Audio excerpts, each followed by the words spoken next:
Hola, ¿cómo están? Prolífico entre los más prolíficos de la narrativa de este fin de siglo, con su prosa urgente, no ha descansado para irnos entregando las historias que aún guarda en el tintero. Ayer, muchacho del siglo XX, hoy hombre de edad media, mañana anciano de la tribu, y también todos al mismo tiempo, con esa característica de que cada vez que nos presenta un libro nos quedamos con la interrogante de cuándo y qué traerá el próximo. En esa nos hemos llevado con nuestro invitado de hoy. Vamos a tener el gusto de compartir en Off the Record con Volodya Teitelbaum. Siempre leyó, siempre escribió. Algunos cercanos lo acusaban de literaturitis. Esa sí que era una adicción preocupante, sobre todo cuando debía entrar en competencia con otras vocaciones fundamentales tan absorbentes como la política. Su irruptiva y atrevida incursión juvenil en la poesía anunciaba un sendero que quedó esperando sus pasos. Más tarde, librando una intensa lucha interior con las culpas que lo abrumaban por no dar a las letras todo el tiempo que quería, salieron a borbotones sus El hijo del salitre y Pisagua. Mientras quedaba atorada esa novela inconclusa, soñaba con el libro perfecto o sentía el remordimiento recurrente en voces que le gritaban: «Eres un desertor, morirás sin obra». Pero lo suyo eran los libros y también la calle, esa en que se formó como periodista y político de fuste. Sendero en que se embarcó con todo durante décadas que lo llevaron a la clandestinidad, la relegación, la tribuna pública, el Senado, el exilio y otras clandestinidades. Muchos que lo han descubierto ahora en los libros que ha parido con entusiasmo durante la última década, se preguntan por qué tantos años absorbidos en la lucha política. Sin embargo, la respuesta quizás está en su propia prosa. ¿Habría escrito así Volodya sin esa vida y esa experiencia que va quedando al trasluz con sus propias confesiones?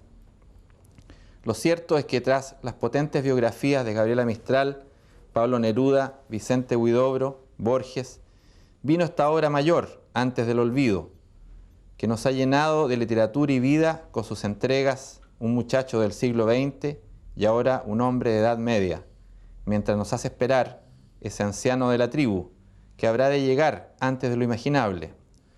Porque así es de fecunda la obra de Volodya, que sin respiro, entre medio de todo esto, nos regaló con El país prohibido, la historia de su última clandestinidad, Voy a vivirme, variaciones y complementos nerudianos, y con notas de un concierto europeo, 4 tríos y un destierro, un ensayo sobre grandes figuras de la cultura y el humanismo europeo. Con Volodya nos hemos encontrado anteriormente en Off the Record para conversar de las biografías de los grandes poetas y del muchacho del siglo XX que nos dejó en un momento culminante de su gran enamoramiento.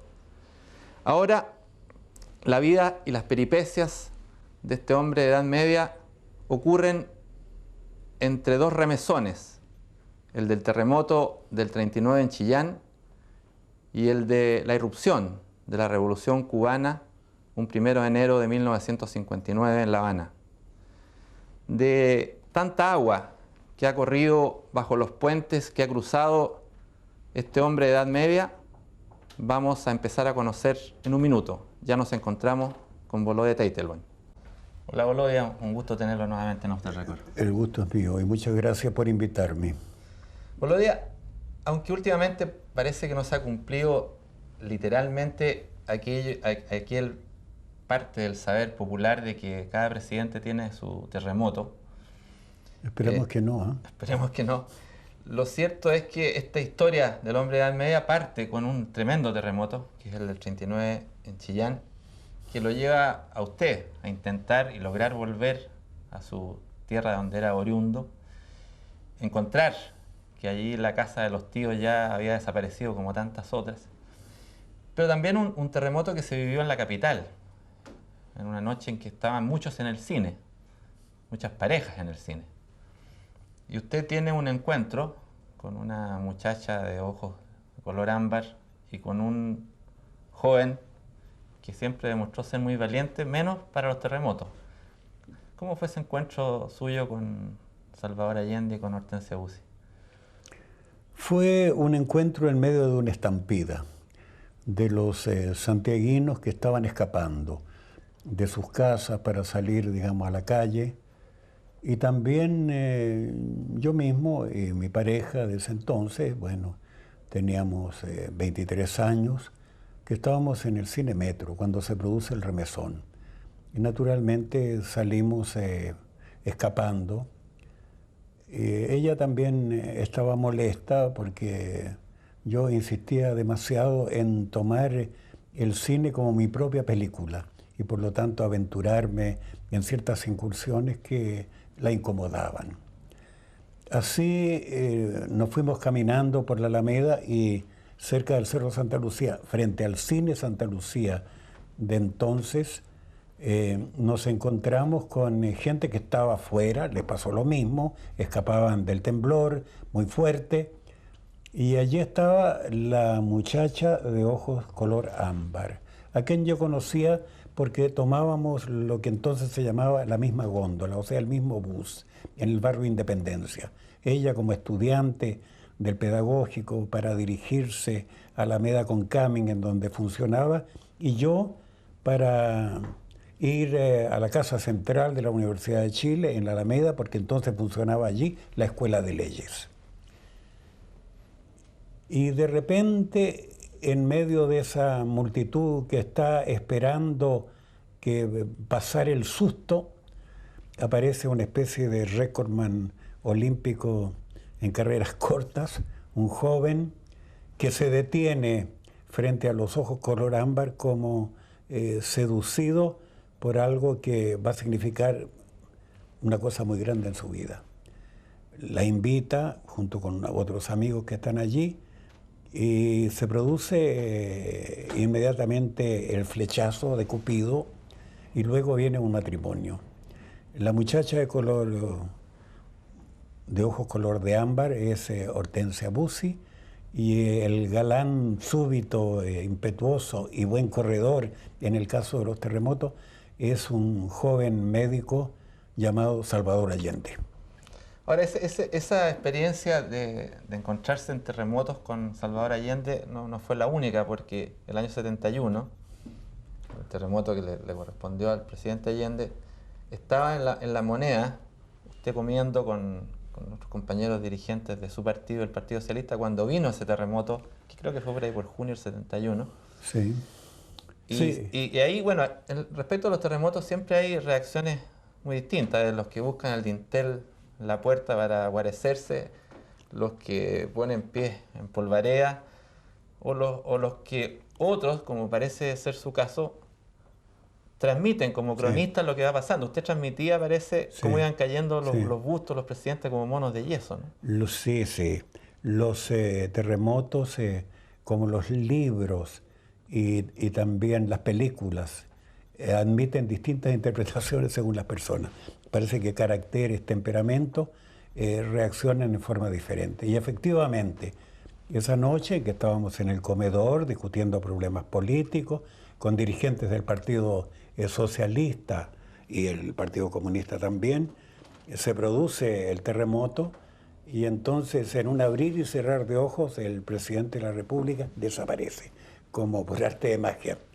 Y Carlos Altamirano, que era el secretario general de su partido y que había sido campeón sudamericano de salto alto, demuestra también sus condiciones atléticas y huye.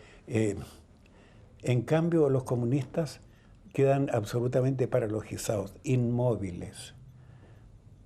Corvalán da algunos pasos para colocarse debajo del dintel, conforme al dicho campesino de que así se protege, bueno, de los sismos.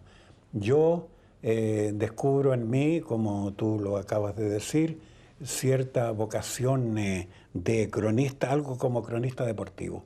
Estos que describen todavía los matches de fútbol, pero yo lo hacía en un ritmo más lento, porque también estaba sucediendo algo. Se había cortado la luz y por lo tanto yo transmitía lo que escuchaba, y lo que escuchaba era un desplome de presidentes que caían al suelo despedazados, se hacían añicos, porque estábamos al lado de la galería de los presidentes. Y entonces caía Domingo Santamaría, Aníbal Pinto, caía el presidente Balmaceda, caían todos los presidentes. Y nuestro presidente, ¿dónde está? De repente aparece la gente de la Guardia buscándolo, todo en medio de la oscuridad, que ellos interrumpían con unos grandes velones de fiesta, que fue lo único que descubrieron para poder hacer alguna iluminación. No estaba. Él había escapado hacia la calle Morandé, pero al llegar allí descubrió que no tenía la llave y por lo tanto cambió de rumbo y salió por Moneda, con una velocidad supersónica. Realmente hay que reconocerle.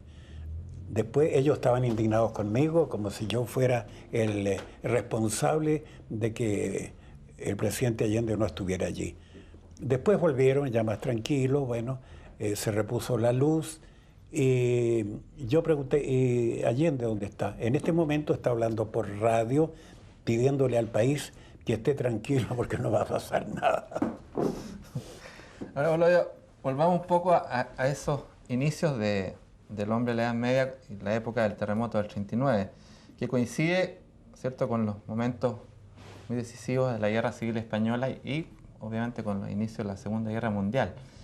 Son tiempos en que Bolodia Teitelbaum oficia como cargado de cables en su actividad periodística. Ahora, en esos momentos, pongámonos haciendo alguna comparación con hoy día, estar en los cables era como estar hoy día conectado con internet y con la televisión por cable, en términos del flujo de información.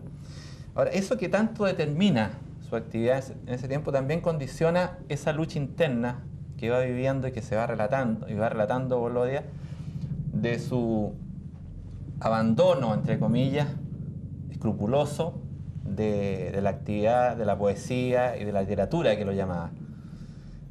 Bueno, efectivamente el encargado de cables en cada diario era el que recibía primero las noticias del mundo. Y yo, que tenía 22, 23 años, estaba en esa mesa más o menos desvencijada, todo el tiempo seleccionando los cables y titulándolos. Pero no era una actividad desaprensiva o indiferente. Por el contrario, ese muchacho estaba viviendo la tragedia del mundo, la caída de la República Española, que para nosotros fue uno de los grandes acontecimientos formativos de nuestra juventud, y también el comienzo de la Guerra Mundial y la gran embestida inicial hitleriana en que parecía absolutamente victorioso. Yo sufría todo esto y para mí los cables eran absolutamente personales también. Y por lo tanto sentía de que yo también debía transmitir esto cuanto antes e informar a la gente. Y por lo tanto que había una responsabilidad muy urgente que no me dejaba tiempo para otra cosa. Y la otra cosa que me interesaba demasiado y que me atormentaba en las noches y me criticaba por ser, como tú dijiste, un desertor, era la poesía. Pero yo me sentía responsable ante el mundo, conforme a ese principio de la sabiduría china que dice que cada persona llega a la tierra con la obligación de salvar la humanidad. Yo era uno de esos. Ahora dicen que hay 6.000 millones de personas en el mundo. Si esos 6.000 millones asumieran la misma responsabilidad, creo que el mundo estaría salvado. Pero una persona sola no alcanza para tanto. Ahora, hay en el relato que hace Bolodia un fragmento que es prácticamente un cuento, pero que tiene que ver con un sueño casi pesadilla, que es el sueño cuando Bolodia sueña que va a dar una charla a un determinado lugar y empieza a vivir una situación muy complicada de alguien que le ofrece el libro perfecto.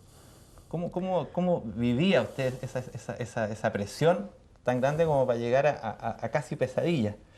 Bueno, yo sueño siempre, incluso cuando duermo la siesta, pero generalmente el sueño se olvida inmediatamente en cuanto uno abre los ojos.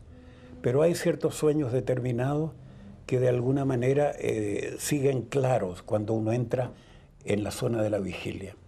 Este fue un sueño en medio de la escritura apasionada del libro Un hombre de Edad Media. Yo aparezco allí en el sueño muy claramente como una persona que tiene que dar una conferencia, una charla, cosa que me sucede a mí en la vida real, y tengo que hablar sobre el libro perfecto. Es decir, yo sé que el libro perfecto no existe. Yo sé que es el sueño imposible, pero sé también que todos los escritores y los aprendices de escritores, los que quieren escribir, les gustaría escribir el libro perfecto. Es como una utopía inalcanzable, pero que siempre se busca.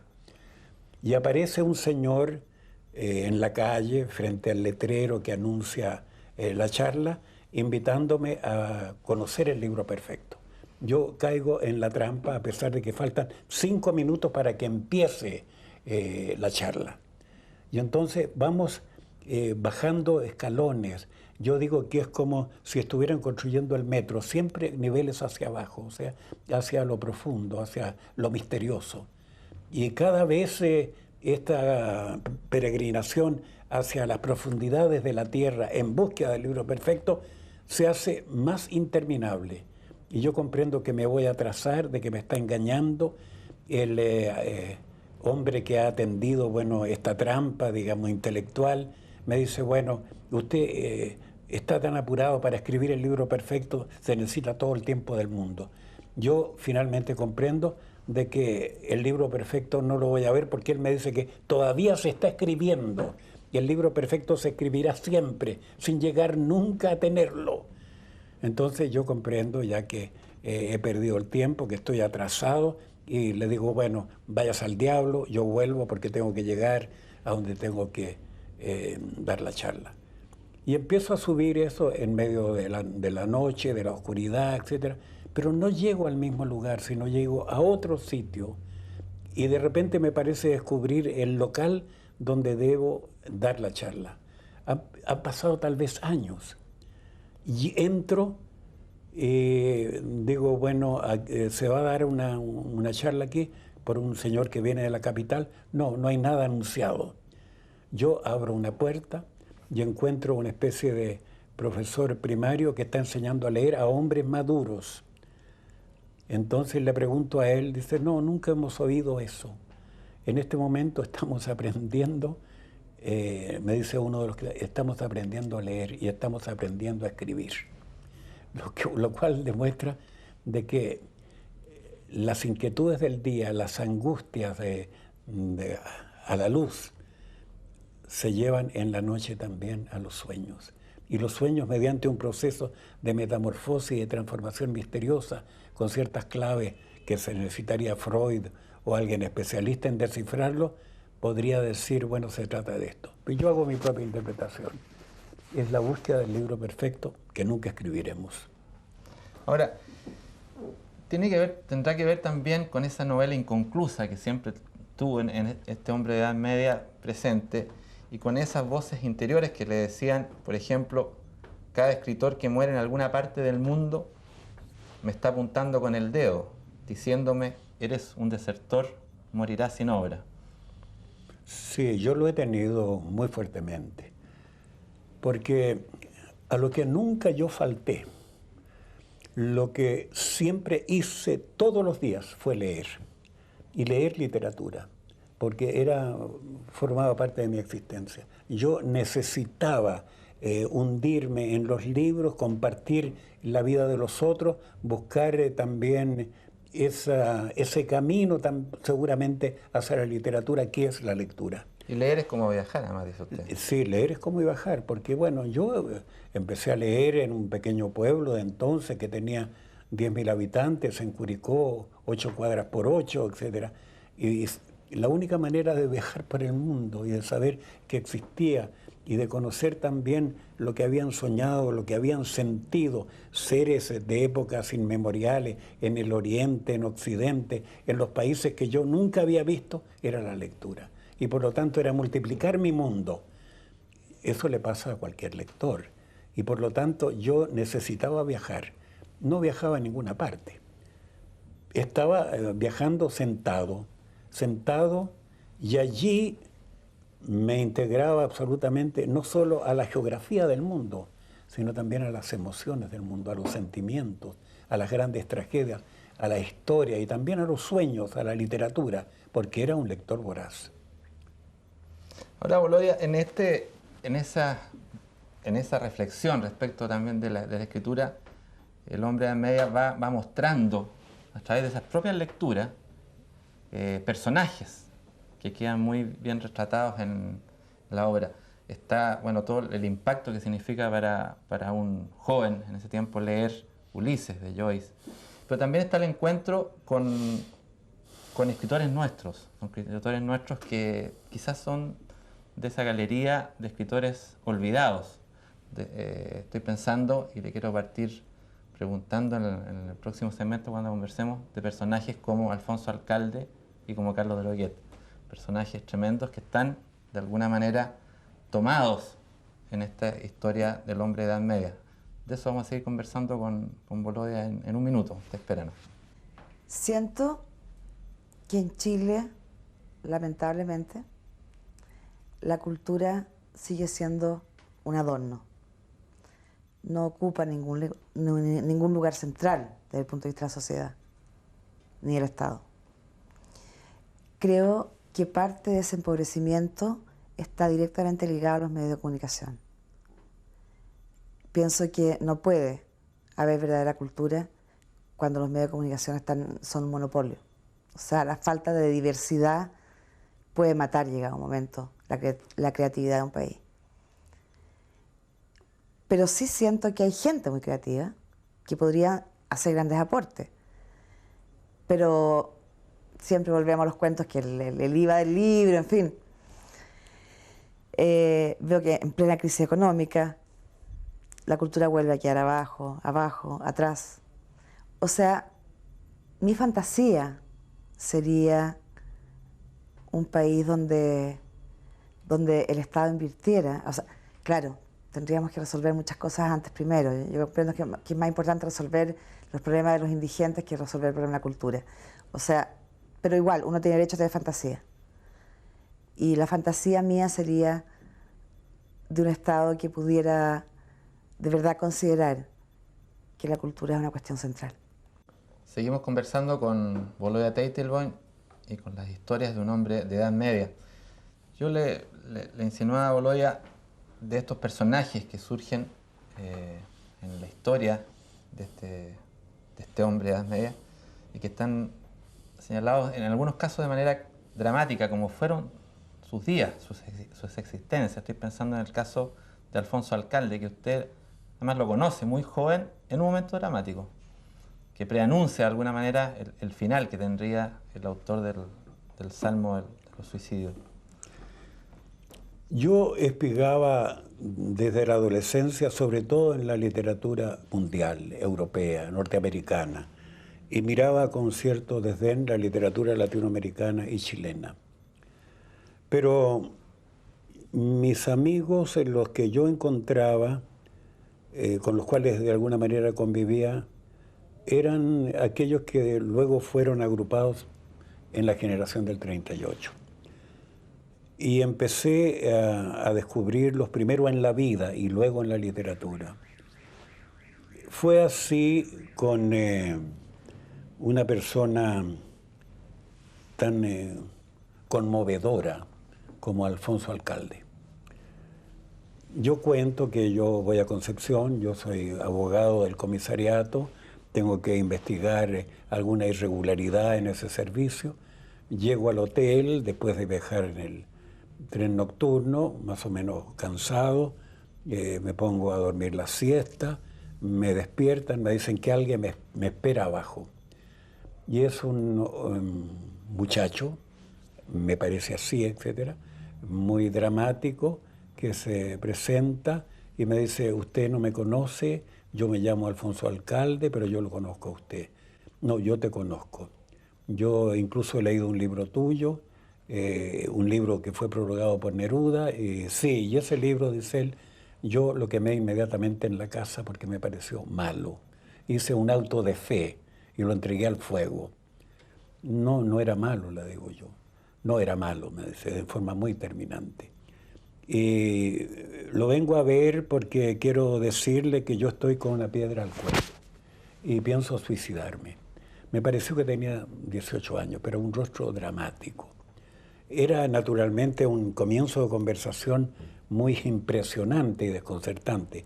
Y yo que he tenido que ver algo con aspirantes a suicida, sé que no sé tratarlos, porque recurro un poco al género sentimental para tratar de disuadirlo.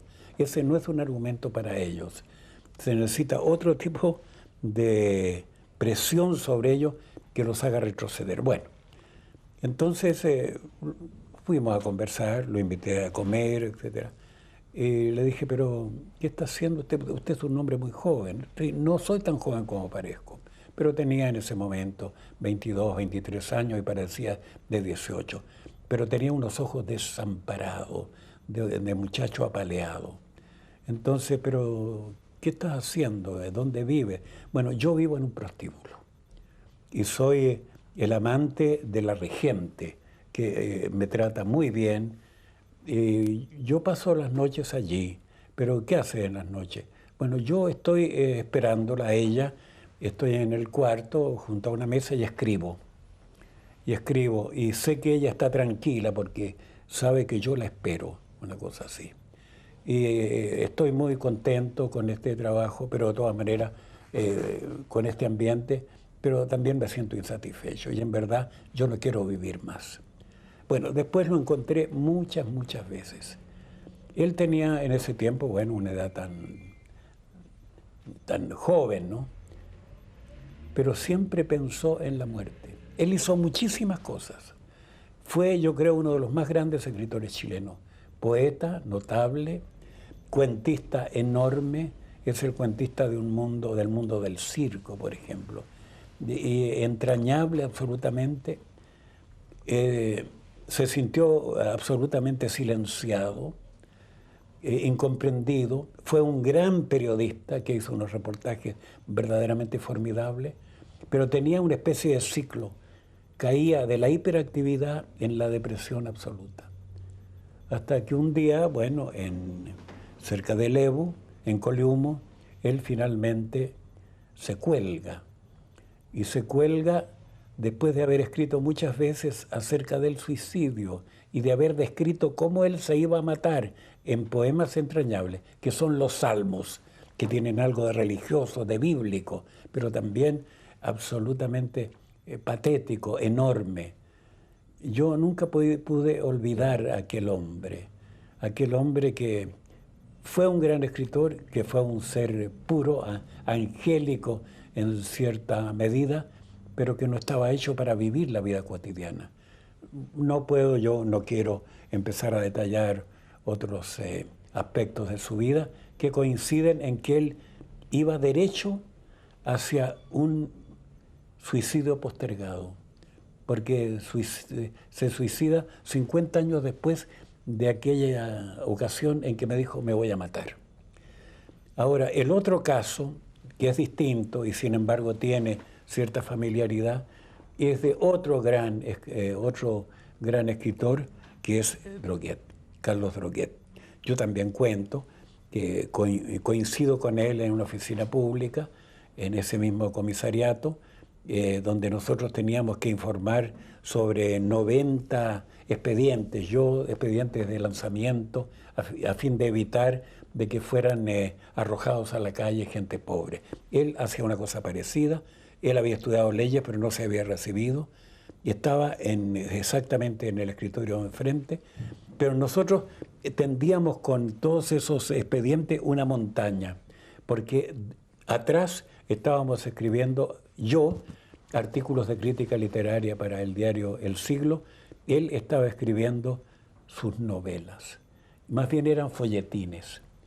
Y yo un día le digo, Carlos, tengo ya el lugar, el diario donde tú podrás publicar tus folletines. Se llama Extra, un diario recién fundado para apoyar la candidatura de Gabriel González Videla, y él llega allí con sus folletines. Fue el rey del folletín, ¿no? Fue el rey del folletín. El rey del folletín, con una abundancia de sangre, etcétera, como para llenar todos los hospitales, y con un éxito inmenso. Y la gente se desesperaba porque al final de toda esa truculencia venía el anuncio, continuará mañana. le parecía demasiado plazo esperar hasta mañana, comenzaban a llamar por teléfono. Fue el rey del folletín. Y esos folletines sirvieron de base para sus grandes, grandes novelas. Este hombre sufrió con el golpe como millones de chilenos. Incluso detuvieron a un hijo, él se expatrió, se exilió, se fue a Suiza y allí siguió escribiendo. Nunca quiso volver a Chile. Incluso diarios muy importantes como el Mercurio mandaron periodistas para que lo entrevistaran. Era el Premio Nacional de Literatura. Él nunca aceptó recibirlo y luego determinó que volvería en cenizas a Chile. Y para eso se entendió con su abogado y yo fui uno de los pocos, junto a otros escritores chilenos, estaba Guillermo Blanco, estaba Antonio Varia presente en ese funeral, un funeral de él y de sus cenizas y las cenizas de su mujer. Ya había pedido un lugar en el cementerio general, que fuera vecino a la tumba de Manuel Rojas y de Lenca Franulich. Bueno, estaba instalado allí junto a Lenca Franulich, pero no, digamos, propiamente en la tierra, sino que en una vereda que se empezó a vender también en el cementerio general. Yo escuché la conversación que sostuvo con una hija de Manuel Rojas, el hijo de doctor de Carlos Droguet. Pero ¿dónde está su papá? Le dice Manuel Rojas. Y ella le dice, lo tengo en mi casa, también en ceniza. O sea, es una historia redonda, dramática, que habla de escritores que obtuvieron el Premio Nacional de Literatura y sin embargo se sintieron ahogados por la frialdad, la indiferencia, y en el caso de Carlos Droguet también por la persecución política, un país al cual él nunca quiso volver. Claudia, vamos un poco a esa otra gran vertiente suya que llevó a que la vertiente política, que en algún momento en Chillán, ironizando, se publicara unas frases que decían: ayer nació en esta ciudad el miembro de la Comisión Política del Partido Comunista, Claudia Teitelbaum, que era una muy buena ironía, pero que tiene que ver con toda una historia. No tenemos todo el tiempo para meternos como podríamos hacerlo en ese aspecto, pero yo quería que usted me comparara de alguna manera dos situaciones. La que está muy descrita por el hombre de Edad Media, que es la primera clandestinidad, lo que significó la relegación en Pisagua, que estuvo vinculada también a la literatura, a su segunda novela. A esa persecución, donde usted por vivir además muy cerca del recinto de investigaciones lo tenían de casero para ir a buscarlo, con esta otra clandestinidad que nos contó en Chile, el país prohibido. ¿Cómo es, después de, cuántos años pasaron entre una y otra, como 30 años, 40 años, fue vivir esas dos experiencias? ¿Qué es lo esencialmente distinto o parecido de ser clandestino frente a dos regímenes que perseguían gente? Todas las clandestinidades tienen su semejanza, pero también tienen sus diferencias y están condicionadas por la naturaleza de la persecución. La persecución de tiempos de González Videla fue, digamos, una persecución de ese tiempo, comienzos de la Guerra Fría, cuando aún no se habían afinado todos los procedimientos, cuando en Chile no existía propiamente la televisión y por lo tanto los rostros de los políticos eran poco conocidos y por lo tanto no existía toque de queda, y entonces la noche para los ladrones era nuestro campo de operaciones y salíamos ligeramente diferenciados con algunos anteojos sin cristales en automóvil, nos dirigíamos a los sitios de reunión y así tratábamos de hilvanar una forma de resistencia frente a tanta gente que había caído presa y que estaba en los campos de concentración. Yo mismo debía encontrarme en Última Esperanza, en Porvenir, pero había miles de personas en los campos de concentración, sobre todo en Pisagua, en las islas de Chiloé, en Mazafuera y también en la isla de Pascua. Entonces eso era una ilegalidad, claro, con todos los rigores que tiene ella, pero no fue en absoluto la que vivieron las personas que estuvieron en Chile durante la dictadura de Pinochet. El peligro de muerte era muy distinto. El peligro de muerte era muy distinto, era improbable. La muerte era improbable. La cárcel, el campo de concentración era seguro, pero tampoco había torturas, sino que sencillamente se privaba de libertad. En cambio, aquí, en los tiempos de la dictadura pinochetista, la muerte era lo más probable, y también la tortura, lo más probable. Yo decidí entrar porque necesitaba entrar, porque el partido lo había así decidido, porque había que tomar resoluciones importantes respecto de lo que venía después. Fue no mucho antes del plebiscito. Entonces tuvo que entrar otro hombre, es decir, este hombre que entró bajo una falsa identidad en una condición de uruguayo, profesor universitario, era un pelirrojo con abundante cabellera, bueno, anteojos que naturalmente también cambiaban su rostro, barba, y de ninguna manera nadie podía descubrir a Volodya Teitlav en esa persona, a menos que estudiaran el paso o escucharan la voz, que son inconfundibles e incambiables. Pero fue una clandestinidad muy hermosa para mí, dentro, claro, de la sensación de que uno podía ser detenido en cualquier momento. Y en un momento determinado, en una reunión en que estaba toda la dirección del partido, absolutamente, Corbalán, Gladys Marín, etc., bueno, llegó la DINA, llegó la CNI. Y empezaron, bueno, era una quinta, una parcela, estuvieron un largo tiempo escarbando porque andaban buscando al coronel que había sido raptado, etc. Luego, yo estuve en un cuarto que daba hacia la parcela, mirando todo esto y esperando el momento fatal en que entraran a la casa. Pero entraron a la casa y se simuló una especie de cumpleaños de la dueña de casa. La única manera de explicar que hubiera 10, 12 personas en un día hábil. Luego se fueron sin entrar al cuarto en que yo estaba.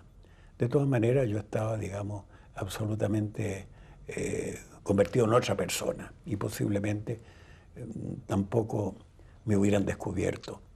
Pero yo creo de que es muy importante la suerte también, la fortuna, porque en caso contrario, así como si yo hubiera estado aquí en el momento del golpe, porque me encontraba en Europa enviado por Allende para explicar la difícil situación que vivía el país, seguramente lo hubiera pasado mal. La mujer de la viuda de Allende, Matilde Urrutia, con la cual yo me vi unos 6 meses después en Europa. ¿De Neruda? De Neruda, me dice, le digo yo, bueno, yo tenía mucho interés en estar en Chile y yo pedí autorización del partido para volver enseguida y el partido me dijo, no, de ninguna manera, estás loco, no sabes lo que está pasando en Chile, tú tienes que trabajar en Europa, explicar lo que está pasando, porque aquí muere mucha gente todos los días. Y ella me dice, bueno, si te hubieran encontrado en Chile te hubieran hecho papilla. Es mejor no haber estado allí. Y por eso creo que todavía estamos contando el cuento y esperando escribir el 3er tomo. Bueno, vamos a seguir con los cuentos de este hombre de edad media dentro de un minuto, usted espérenos.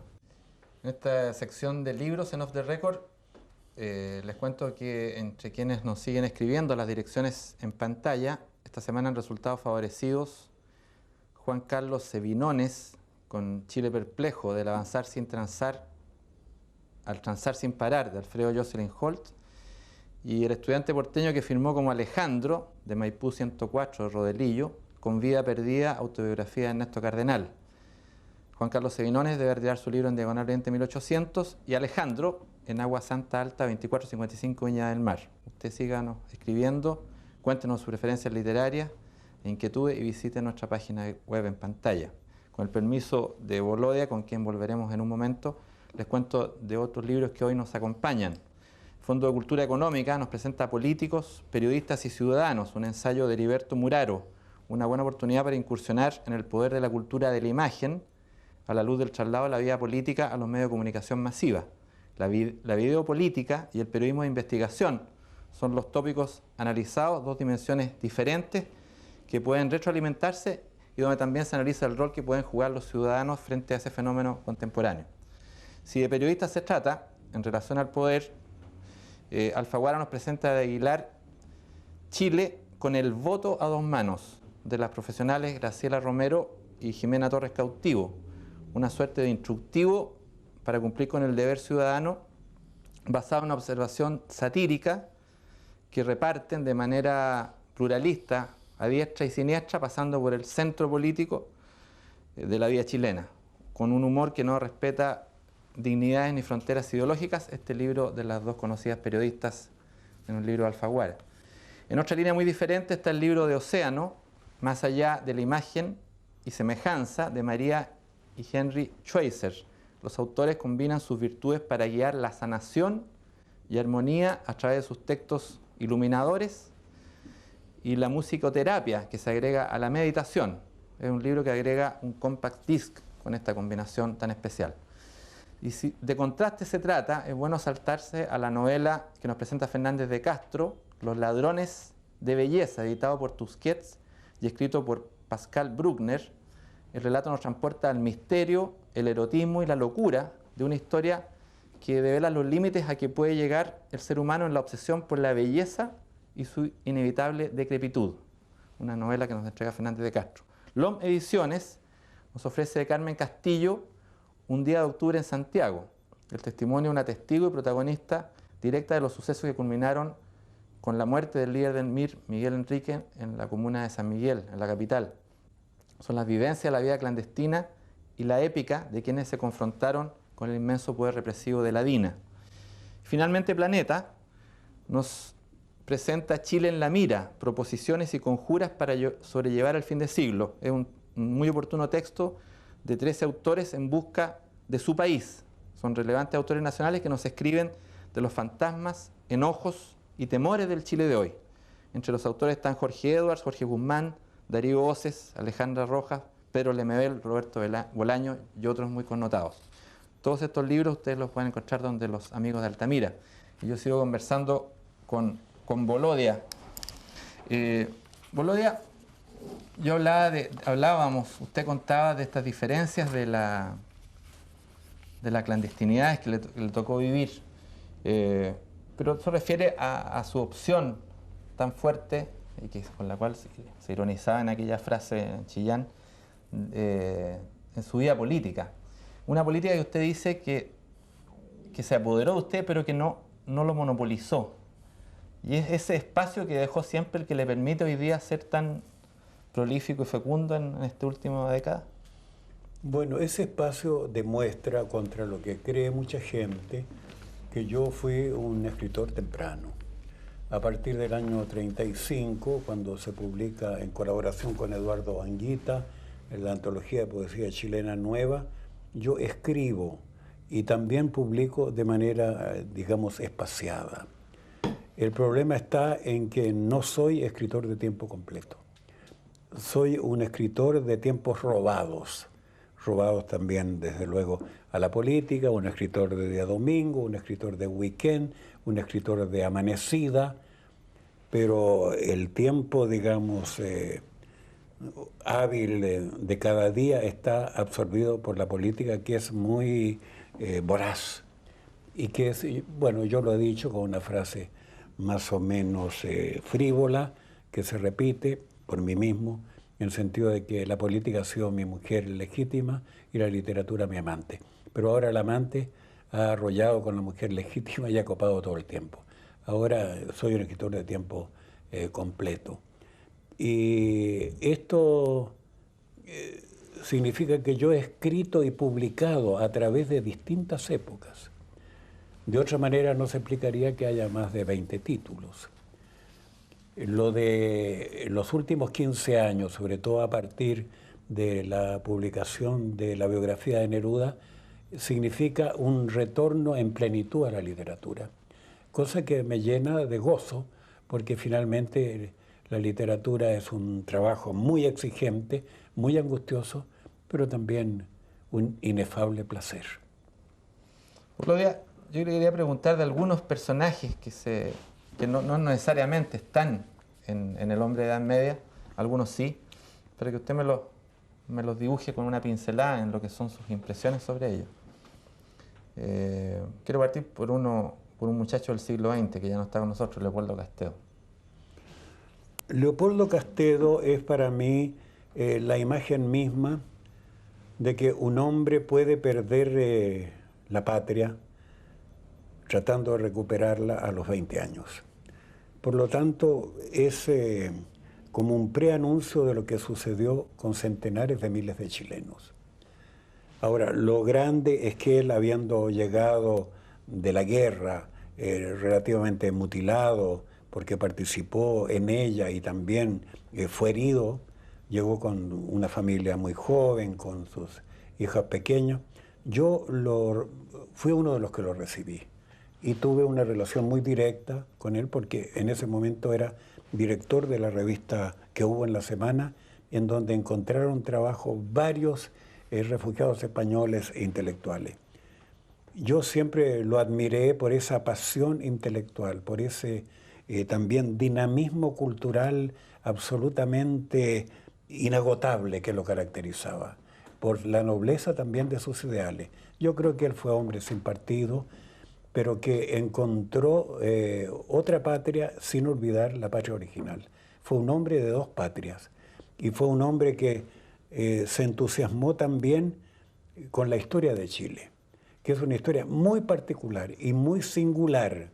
Y él, bueno, se asoció al trabajo con Encina y de allí salieron ese resumen de la historia gigantesca que conocen muchos chilenos.